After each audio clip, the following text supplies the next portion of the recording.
जी, सबसे पहले तो मैं प्रभु का धन्यवाद देता हूँ कि बहुत शांतिपूर्वक यहाँ पर एक डिबेट हुआ है। मैं यहाँ पर एक बात मैं नोट कर रहा था और वो ये है कि हमारे पंकज भाई, हम बहुत प्यार करते हैं आपसे। हम भी भाई आपसे। पंकज भाई, जी, जी भाई। जी। अ, पंकज भाई, वो मतलब मैं थोड़ा-सा कन्फ्यूज़ हूँ पंकज पंकज भाई की जो बातों को लेकर कि पंकज भाई एक तरफ तो कहते हैं कि जो हाडोक की किताब है, उसे मैं आत्मिक आत्मिक और अगर आप आगे बढ़ना चाहते हैं तो उस किताब को मत पढ़िए। लेकिन जैसे ही कोई ऐसे अटैक होता है हनोक की किताब के ऊपर में, हमारे जो पंकज भाई है उसे तुरंत बचाव के लिए सामने खड़े हो जाते हैं और उनके बचाव के लिए यहाँ तक कि उतर आते हैं कि उनको ये भी कहना पड़ता है कि प्रकाशित वाक्य की पुस्तक को हम सिंबॉलिक तौर से पढ़ते हैं, लेकिन हम हनोक की पुस्तक को हम क्यों लिटरली उसको ले रहे हैं। और अगर कॉन्ट्रेडिक्ट देखा जाए तो प्रभु यीशु मसीह की भी बातों को नए नियम में अगर हम देखें तो आपस में कॉन्ट्रेडिक्ट लगता है। तो अगर बाइबिल को हम वैसे पढ़ रहे हैं तो हम हनोक की किताब को ऐसा क्यों नहीं पढ़ रहे हैं। तो ये सारी बातों को देख के मुझे ऐसा लगता है कि कहीं न कहीं जो हमारे भाई है वो खुल के ये सामने में ये नहीं कह पा रहे हैं कि इसको भी जो बाइबिल के साथ में मिलाना चाहिए, क्योंकि शायद कुछ प्रेशर या कुछ ऐसे दबाव की वजह से। क्योंकि मुझे पूरे डिबेट में मुझे ये बात कहीं न कहीं मुझे हमारे प्यारे भाई के बातों में ये चीज़ झलका है कि भाई ये तो कहना चाहते हैं कि ये मतलब ये भी एक बाइबिल का एक भाग हो सकता है। लेकिन भाई ये भी कह रहे हैं कि ये बाइबिल नहीं है। बाइबिल में हम उसके नहीं जोड़ सकते हैं, हम उसे आत्मिकता में बढ़ने के लिए हम उसको यूज़ नहीं कर सकते हैं। तो ये दोनों बातें में ही काफ़ी एक उलझन-सा हमको दिख रहा है। तो देखिए और भाई ने ये भी कहा है कि ये जो हनूक की किताब है, ये हनूक की किताब को हम जो अच्छी बातें उसको ले लेंगे और जो बहुत सारे ऐसे बातें हनूक की किताब में कि जो आपस में विवादित है। तो अगर ये भी कहते हैं तो परमेश्वर का जो वचन है कभी भी विवादित नहीं है, कभी भी नहीं है। अगर हम परमेश्वर का वचन देखें, हालाँकि जो हमारे प्यारे भाई वो ये कहेंगे कि मैं इसको नहीं मानता भाई, बाइबिल में इसे नहीं जोड़ रहा हूँ मैं। आप ये कहेंगे, मुझे मालूम है। लेकिन अगर हम इसको अगर जो लोग इसे परमेश्वर का वचन में अगर जोड़ना चाहते भी है, तो भी कुछ बात अच्छी है, कुछ बात गलत है, ऐसा तो परमेश्वर का वचन कभी नहीं हो सकता है। इसीलिए अच्छा ये है, भला ये है कि हम इस पुस्तक को अगर हमारे आत्मिक जीवन में आगे बढ़ने के लिए है ही नहीं, तो ना ही हम उसकी तरफ किसी को आकर्षित करें और ना ही हम ये बताएँ कि इसे हिस्टोरिकल तौर पे हम इसको पढ़ें। क्योंकि अंत का समय बहुत निकट है और हमें उन भली बातों की ओर हमें ध्यान देना चाहिए जो हमारे आत्मिक जीवन को आगे बढ़ाती है। क्यों हम इन बातों पे अपना दिमाग लगा के समय वेस्ट करें कि क्या गलत है और हमको उधर छानबीन करना है, कहाँ पे शैतान है, क्या है। उन बातों पे समय वेस्ट करने से अच्छा ये है कि हमारे पास जो 66 किताबें हैं, वैसे तो बाइबल में एक बात लिखी गई है जहां पर कहा गया है कि दुनिया में इतनी बातें हैं जो दुनिया की जो कागज है वो भी कम पड़ जाएगा। लेकिन फिर जी। भी 66 किताबें क्यों? 66 किताबें क्यों परमेश्वर ने हमको दिया है? जी। तो मैं समझता हूँ कि अभी देखो इब्रानी की पत्री के बारे में पढ़ा तो इब्रानी की पत्री का भी लेखक का कोई अता पता नहीं है। हम मानते हैं उसके लेख शैली से कि पौलुस हो सकता है। लेकिन फिर भी उसको बाइबल में क्यों ऐड किया गया है? क्योंकि पवित्र आत्मा एक है, पवित्र आत्मा का जो संग्रह है, उसको हम कभी नकार नहीं सकते हैं। इसीलिए हमें जितना चाहिए उतना पवित्र आत्मा ने हमें दे रखा है, हमारे आत्मिक जीवन को आगे बढ़ाने के लिए। सो मेरा ये सवाल नहीं है, मैं अपना विचार आपके सामने रखा हूँ। धन्यवाद। हाँ, धन्यवाद अर्पित भाई, और आपके प्रेम के लिए बहुत बहुत धन्यवाद। मैं भी आपसे उतना ही प्रेम करता हूँ, अब बल्कि हम सब मसीह भाई आपस में प्रेम करते हैं। आपका सवाल है बाइबल का भाग नहीं है और आप इसको डिफेंड क्यों करते हो। जब नहीं है बाइबल का हिस्सा, कॉन्ट्राडिक्ट है, तो इसको ना तो इसका प्रमोशन किया जाए, ना इसके बारे में बात की जाए, और इसका डिफेंड करने की भी क्या जरूरत है। इसको क्यों ऐसे बोले कि भाई ये सिंबॉलिक क्यों नहीं देख रहे इसको। रीजन दो हैं। पहला तो दुनिया में कुछ चीजें ऐसी दिखाई देती हैं जो हनोक की किताब से मैच होती है, जैसे कि बड़े बड़े पहाड़, बड़े बड़े दानव और बहुत सारी और चीजें।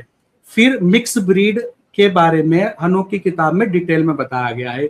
जानवरों की भी मिक्स ब्रीड हो रही थी और भी बहुत सारी चीजों की मिक्स ब्रीड होती है। आज की डेट में क्या है, क्लोनिंग हो रही है, मिक्स ब्रीड हो रही है, रेप्टेलियंस हैं, और बहुत सारी चीजें हैं जो शैतान इस्तेमाल कर रहा है, सीक्रेट सोसाइटी इन चीजों का इस्तेमाल कर रही है। तो इन चीजों को अगर हम कहें कि ये कहां से आ रही है, क्या ये कभी इतिहास में थी, या फिर ये सीक्रेट सोसाइटी सब बेकार है, इल्यूमिनाटी सब बेकार है, तो ये सब चीजों का जवाब जब हम बाइबल में ढूंढते हैं, बाइबल में इशारे मिलते हैं। इतिहास में एक किताब है जो कह रही है कि ये लोग पहले से ही मिक्स ब्रीड करते आ रहे हैं, ये लोग पहले से ही क्लोनिंग करते आ रहे हैं, ये लोग पहले से ही जादू टोना करते आ रहे हैं, ये लोग पहले से ही लोगों को माइंड कंट्रोल कर रहे हैं। मिस्र में लिखा है, मिस्र के अंदर इन्होंने कैसे सीक्रेट सोसाइटी बनाई। फिर ये बताती है कि सीक्रेट सोसाइटी से इन्होंने क्या किया, लोगों को कंट्रोल किया और फॉलन एंजल्स की इन्होंने पूजा करी। ये कौन कह रही है? Illuminati secret society. तो अगर हम इल्यूमिनाटी या सीक्रेट सोसाइटी के भेदों को इतिहास में कहीं पर ढूंढेंगे तो हनोक की किताब में मिल जाते हैं। सीक्रेट सोसाइटी को एक्सपोज करने के लिए हनोक की किताब काम आ जाती है। रही बात जब हम शैतान को एक्सपोज कर रहे हैं, तो जब हम बाइबल को देखते हैं, पत्रस है, पौलुस है, कई बार सांसारिक उदाहरण दे दे के बताता है कि शैतान एग्जिस्ट करता है और इससे दूर रहो, इससे बचो, वो हमारा शत्रु है। और हम भी चाहें तो इन सीक्रेट सोसाइटी के क्लोनिंग को, रेप्टेलियंस को, जो ये सेप शिफ्टर हैं, जो ये आजकल हम देखते हैं, बहुत सारी ऐसी क्लिप हमारे सामने आती है जिसमें ये चेहरा बदल रहे हैं, आंखें बदल रहे हैं, एप्स्टीन फाइल में बहुत सारे भेद खुले क्लोनिंग से रिलेटेड। तो इन लोगों का भेद पहले से ही चलता आ रहा है। ये हमें और क्लियर करता है कि हमारा शत्रु कैसे दुनिया को कंट्रोल कर रहा है और कैसे वो इस दुनिया के पीछे पड़ा हुआ है। उसको और अच्छे से समझने के लिए, सीक्रेट सोसाइटी को और अच्छे से समझने के लिए, राजाओं के पतन को और अच्छे से समझने के लिए ये चीजें काम आती है। दूसरा, नासा हमसे कैसे झूठ छिपा रहा है, उसमें हम इसको यूज में ला सकते हैं। कैसे फ्लैट अर्थ को गोल अर्थ बताया गया, उसको हम इसमें यूज में ला सकते हैं। तारों की गणना को ये बता रही है। तो एक हिस्टोरिकल चीज है जो उस समय की बातें बता रही है जब साइंस इतना टेक्नोलॉजी में नहीं था। साइंस बता रहा है कि भाई तारे टूट के बिजली में बन जाते हैं। हनोक ने पहले बताया तारे टूटते हैं, बिजली में बन जाते हैं। तो इतिहास में एक ऐसी किताब है जब साइंस इतनी तरक्की में नहीं था, वो शैतान और इनकी प्लानिंगों को एक्सपोज कर रही थी दुनिया के सामने। तो उस हिसाब से हम इसका इस्तेमाल कर सकते हैं।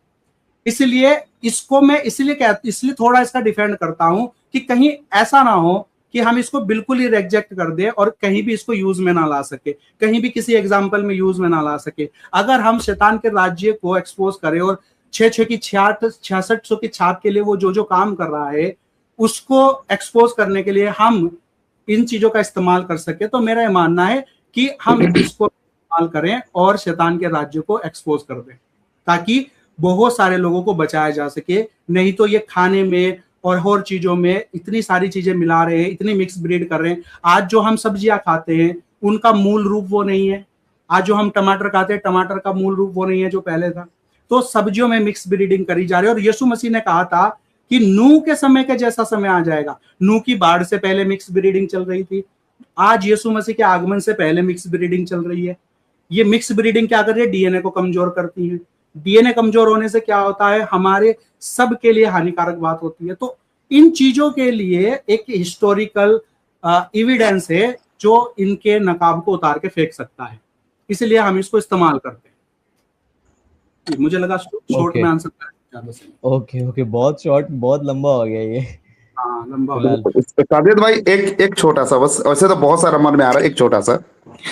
अच्छा, पंकज भाई, देखिए, मैं इल्यूमिनाटी के बारे में नहीं जानता हूं, मैं सीक्रेट सोसाइटी के बारे में नहीं जानता हूं। मैं एक नॉर्मल एक विश्वासी हूं, ठीक है। सीक्रेट सोसाइटी हो गया, इल्यूमिनाटी हो गया, और भी ऐसे जो बातें हैं इसके बारे में मुझे नहीं मालूम है। मैं बस यीशु को जानता हूं, सुसमाचार को मैं जानता हूं। क्या पवित्र आत्मा मुझे मदद नहीं करेगा कि मैं जो है बुराई से बचूं, अंधकार की शक्तियों से बचूं? क्योंकि मैंने उसके बारे में स्टडी नहीं किया है, तो क्या पवित्र आत्मा मेरी सहायता नहीं करेगा? क्योंकि मैं यीशु को जानता हूं, सुसमाचार को जानता हूं। एक छोटा सा सवाल, उसका जवाब शॉर्ट में दे दीजिए।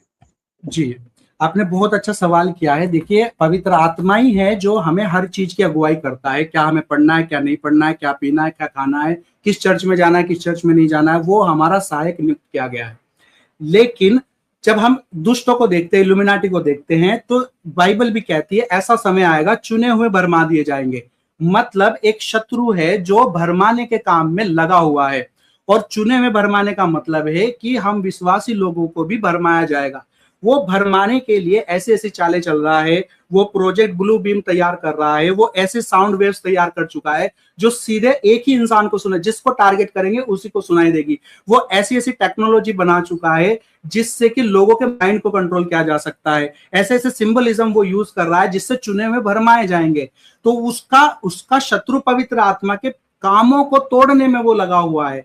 पवित्र आत्मा हमें दिया गया है ताकि हम उससे बचें, और बुद्धि हमें इसलिए दी गई है ताकि हम उसका इस्तेमाल करें, और उसके जो कंट्रोलिंग जो सबमिलर काम वो कर रहा है, जो सिंबलिज्म कर रहा है, उससे सावधान हो सके। जैसे वो आज आप देखो, नेटफ्लिक्स देखो, कोई सी भी फिल्में देखो, तो उसमें इतना ज्यादा कंट्रोलिंग कर रहे हैं, वो इतना जादू टोना करके उन फिल्मों को बना रहे हैं कि अगर चुने हुए भी उन फिल्मों को लगातार देखते रहेंगे तो भरमाए जा सकते हैं।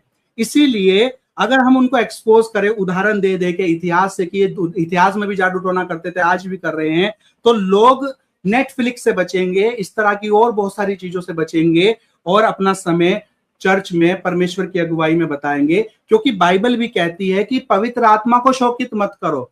पवित्र आत्मा हमें दिया गया, लेकिन हमारी एक्टिविटीज के द्वारा, हमारी गलत चीजों को देखने के द्वारा, गलत चीजों को फॉलो करने के द्वारा पवित्र आत्मा शोकित हो सकता है। तो जब हमारा फोकस सही हो जाएगा कि दुष्ट ये काम कर रहा है, फिल्मों में ये काम कर रहा है, गानों में ये काम कर रहा है, कॉमिक्स में ये काम कर रहा है, और चीजों में, तो हम अपने फोकस को सही रखेंगे और अपनी आत्मा को शोकित होने नहीं देंगे। अगर आप हॉरर फिल्में लगातार देखते रहोगे, क्या पवित्र आत्मा आनंदित होगा? और अगर हम मार्वल की फिल्में अगर देखते रहेंगे तो क्या पवित्र आत्मा आनंदित होगा? तो मार्वल की फिल्मों में कहां से ये चीजें कर रहे हैं, इनका हम हिस्ट्री से बहुत सारे उदाहरण दे सकते हैं कि भाई ये अगर बहुत बड़े बड़े जायंट्स मार्वल की फिल्मों में दिखा रहे हैं, तो ये कहां से दिखा रहे हैं? इन किताबों का रेफरेंस रह के दिखा रहे हैं। इन्होंने पहले भी इस तरह से लोगों को हिप्नोटाइज किया है, और आज भी आप लोग भाई एक मिनट भाई, देखिए, नहीं, आप जो बोल रहे हैं बिल्कुल सही बोल रहे हैं, लेकिन देखिए, अगर हमारा मसीह जीवन का उद्देश्य क्या है कि हम उद्धार प्राप्त एक जीवन जिए, हम जो अनंत काल के जीवन में प्रवेश करें, बस इतना ही है। हम अनंत काल के जीवन में प्रवेश करें, ठीक है। तो मेरा मानना यह है कि अगर हमें अनंत काल के जीवन में प्रवेश करना है, अगर हमें उस उद्धार के मुकुट को अगर हमें पाना है, तो हमें कोई टेक्निक अपना के या फिर कोई तरीका अपना के, कोई योगा करके और कोई तरीका अपना के हम कभी भी उस उद्धार को नहीं पा सकते हैं, ठीक है। हम केवल यीशु के अनुग्रह की हमें आवश्यकता है। उसके बिना अनुग्रह से हम चाहे जितनी भी कोशिश कर लें, जितना तरीका अपना लें, जितना टेक्निक अपना लें, चाहे जितना भी हम कोशिश कर लें, तमाम कोशिश हमारा नाकामयाब होगा अगर यीशु का अनुग्रह हमारे साथ नहीं है। पवित्र आत्मा का जो उसका क्या कहना चाहिए, उसका जो लीडरशिप अगर हमारे जीवन में नहीं है, तो हम तमाम टेक्निक कर ले, वो सब कुछ व्यर्थ है। तो मेरा मानना यह है कि हम भरमाए नहीं, चुने हुए भी भरमाए जाएंगे। क्यों कहा गया है? क्योंकि अंत के दिनों में ऐसे आएगा, ऐसे भरमाने वाली शिक्षाएं आएगी जहां पर लोग ऐसे दिखाएंगे मानो वो यीशु है। इसलिए यीशु ने कहा, दूसरे यीशु के बारे में कहा, दूसरे आत्मा के बारे में कहा, दूसरा सुसमाचार के बारे में कहा, दूसरा यीशु, दूसरा आत्मा, दूसरा सुसमाचार, मतलब डुप्लीकेट सेम उसका आएगा। उससे बच के रहना है। इसीलिए उससे बच के रहने के लिए हमें दूसरे यीशु के बारे में जानने की आवश्यकता नहीं है, लेकिन सच्चे यीशु के बारे में जानना है। दूसरे आत्मा को स्टडी करने की जरूरत नहीं है, पवित्र आत्मा के नियंत्रण में रहना है। जब हम रियलिटी और असलियत को जान जाएंगे, तब हमारे पास डुप्लीकेट आएगा तो हमें उसके बारे में स्टडी करने की जरूरत ही नहीं पड़ेगा। हम तो वैसे ही जान लेंगे अगर हम सच्चाई को जानते हैं तो। बस भाई, एक डिबेट का सेशन है, बहुत लंबा है, वैसे तो बात करने के लिए बहुत कुछ है, लेकिन मैं यहीं पे अपने शब्दों को विराम देना चाहूंगा। कोई नहीं, अर्पित भाई, पर्सनल में ये चीजें बैठ के डिस्कस कर लिया करेंगे। जी भाई जी, वही कह रहा हूँ मैं, समय ज्यादा हो जाएगा, टाइम बहुत ज्यादा हो जाएगा, 11:30 बज गए हैं। तो सवाल अच्छे हैं और बिल्कुल इनको हम पर्सनल डिस्कस करेंगे। जी, अब खत्म करते हैं यार, कल जाना भी है। भाई एक दो लोग और थे हम लोगों के बीच में, बहुत देर से वो इंतजार कर रहे, बहुत देर से।